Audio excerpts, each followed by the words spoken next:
Hey guys, so many of you are commenting that Quick Access is not showing in recent files in Windows PC or Windows laptop. So here is the fix. Just right click on Windows icon, click on Run. Here you have to type ms-settings sign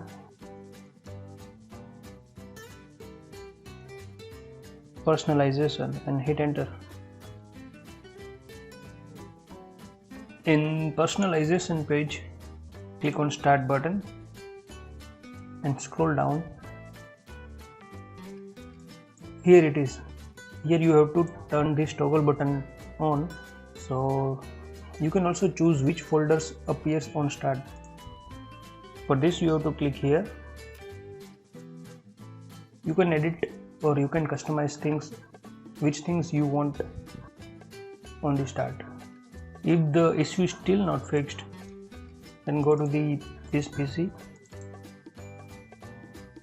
Just right click on the Quick Access, go to the options. Just check this box and also click on Clear button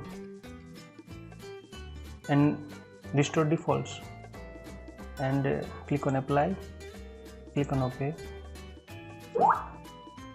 That's it guys, thanks for watching.